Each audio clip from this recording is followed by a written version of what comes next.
With every 10 I take, there's a couple doing something. English language is hard, but like I didn't expect it to be this hard. I just give them the money. I'm like, take, because like I don't know what to do.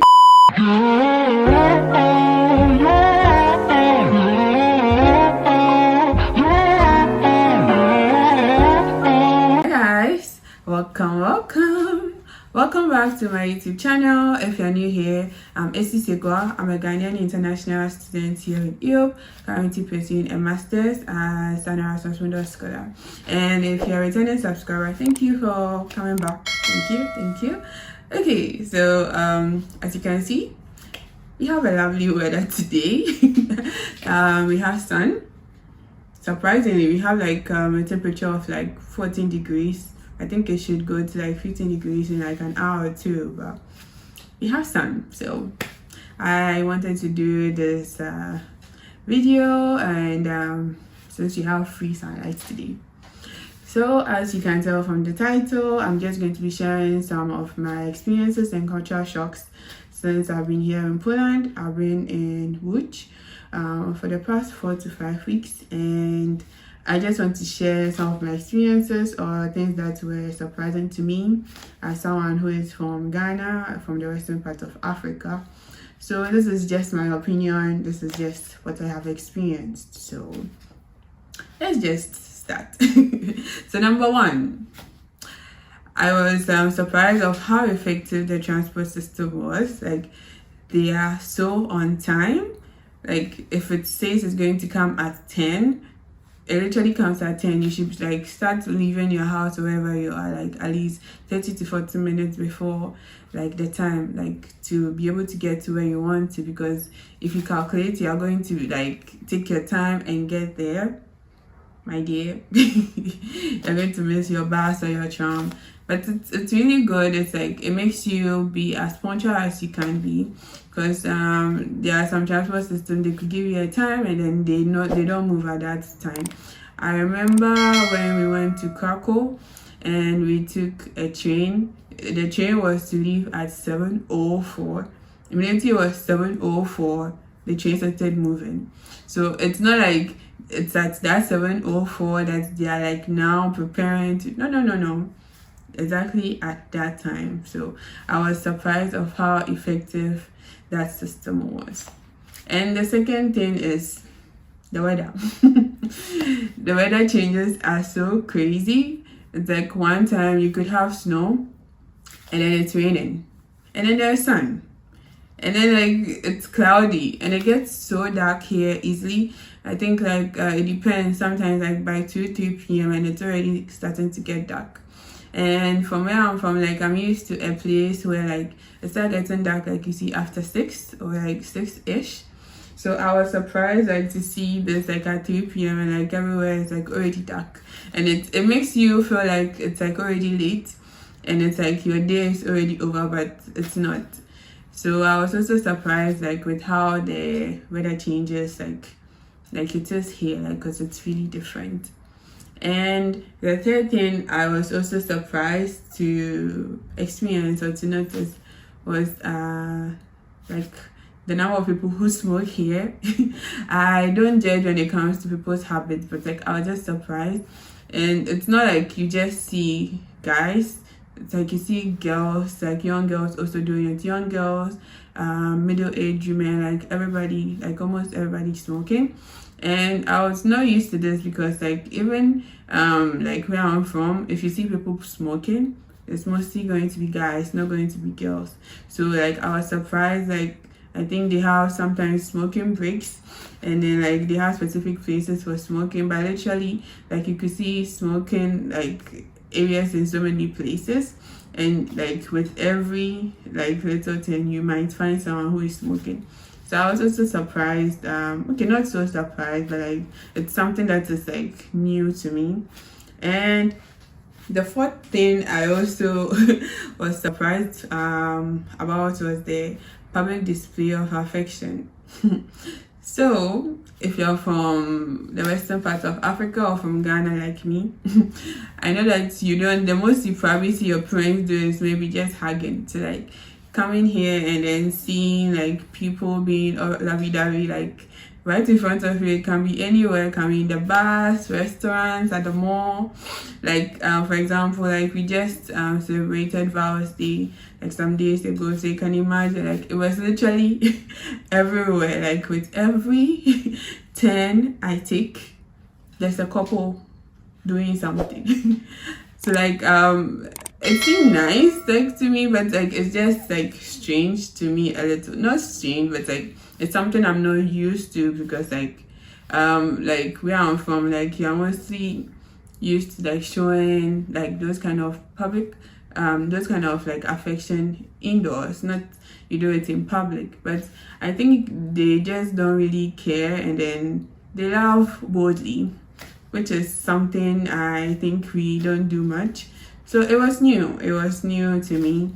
And yeah, so the first time I actually saw like that face to face, like it caught me off guard, and like I was like, oh.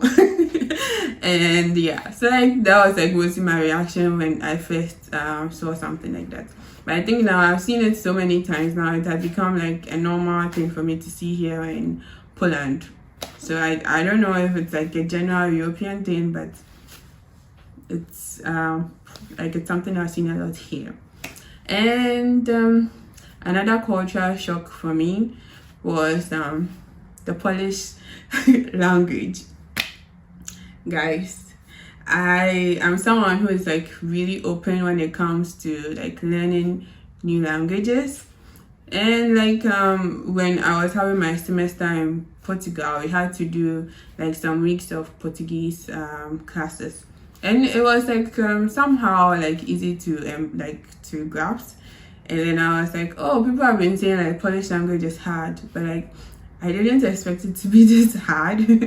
And yeah, so it was like hard trying to like grasp some things. And I think right now, like when they say some certain things, like I'm able to like understand, not so much, like a little. So maybe it's things like Dzień dobry or Dziękuję. And yeah, so these are some stuff I think helps you when it comes to communicating. And I also think if you're coming to a place, it's most likely good to help, like it helps you like relate more with people. Because I remember, I think the first few weeks we came, like communicating, even though you're having Google Translate, it was still somehow hard to like communicate with people. But then yeah, so just saying Dzień dobry like I think it just like gives them like a certain mood, like you're interested in their culture in a way.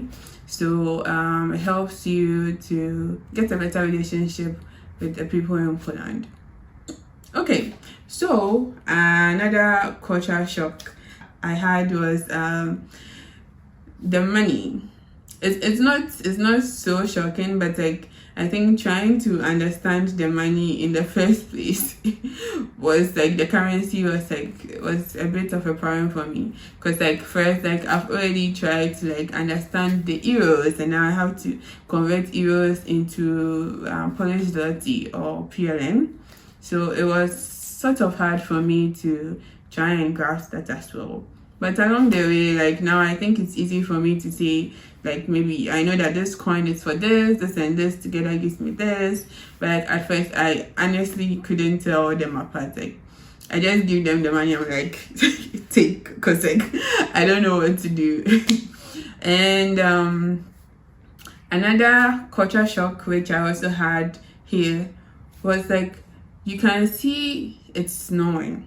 You can have like a temperature of like -10 -7, -10, and Polish people are walking about with just like a normal jacket with no gloves, sometimes no scarf. Sometimes you even see girls like in skirts, and then like they're just wearing like a really thin tie, or is it like a lace tie or something inside in the snow. Meanwhile I am like wearing like 2 singlets, a shirt, a thermal wear, a sweater, a thermal wear under, a long sock, sometimes 2 socks, and like before I wear the whole jacket and then the scarf, and these people are walking about with no gloves and nothing. I'm like, oh, okay. They've adjusted to the whole weather thing. But I guess it's because they grew up here, they lived here all their lives. I guess it's normal to them. So I think for now, like, I'm adjusting to the weather, which is like something I was never used to, because like coming from a tropical area, I think the most you can get is Hamatan. And even that one, you see people wearing a lot of sweaters. So imagine coming here and experiencing such like great amount of cold. So that was also something that I experienced, that like I guess it made me see like a difference between where I'm from and this place. So this one was like an actual like shock to me, was the amount of people that stare. And like the staring is like some 5 seconds there. It's like a consistent, continuous stare. It's like you're in a stare battle or something. Yeah, and it's mostly from the older generations. I think sometimes you get younger people staring, but mostly the older ones. I can't really tell why they stare. Sometimes I wonder if it is my hair, if it's like, I don't know, if there's something on my face. I cannot tell. But like sometimes I stare back until like I actually win the stare battle. And then other times too, I just smile back and then they smile. Some they just keep staring, and some like I stare back and then they change their direction or something. But I've just gotten used to this, so I think it's something I was just not used to. But I try to play it low, like maybe they haven't seen my kind of hair before. I don't know, something just to go through my day. And another thing I was also shocked about was how religious people here in Poland are. Like there are so many churches, I think mostly Catholic churches and cathedrals. So like there were so many, and I'm not sure if like the younger people go, but I know that I see a lot of like older people go to church on Sundays. They have Ash Wednesdays, like a lot of things they do like in the church. And they have like so many beautiful churches, like so many, like if you look at the architecture of the churches, like it's like you could see like it was well planned, like well thought through, because like people like are really interested in like going to church. So like if like you look inside, like I think if you check St. Mary's Basilica Church, the one at Wawel, they are so nice. So I think like they are more religious than I thought, which was actually shocking to me, because like I was thinking like this religion thing is probably like more in, like where I'm from than here in Europe. So it was actually shocking for me to see. One last thing I would say is like the fact that this shop called Zapka. Like I don't know who owns this company. I don't know who is in charge of this company. All I can tell is they are doing a really good job. Like with every 5-minute walk, you could find a Zapka shop. And I think it helps us a lot. It's really convenient. Like in case you need stuff like snacks, you need stuff like water. Like it's always there. It's always available. And another shop which is like almost everywhere is Aptica. At first I couldn't tell what the shop was about, but when you see Aptica, it's like mostly referring to a pharmacy. They have like a lot of pharmacies around, I guess, like to make it convenient, the same way like Zapka is. So in case you need something real quick, you could get it from Aptica. So once again, I'm just these are just things that I think were like surprising to me in my 5-week stay here in Lodz. I think the people here, well, they are different. Some are welcoming, some are not. But I think generally when you take your time to like get to know like some of them, like they are really really nice people. And I'm not sure if it's because I came here in winter, but they keep saying like Poland or Lodz, it's best visited during the summer. So I'm not sure if I'll be coming back here, but if I do, I'll give you guys an update. And so far these are just some of my experiences here in Łódź, Poland, or I experienced this in maybe Krakow or Warsaw. So I just try to put everything together to share my experience. So this is the end of the video. If you've watched up until this part and you haven't subscribed and you haven't liked, please tell me why. Please tell me why. Okay, so I just want to say thank you for watching, and I hope to see you very soon again on any updates I can give. So thanks for watching, and see you very soon. Bye.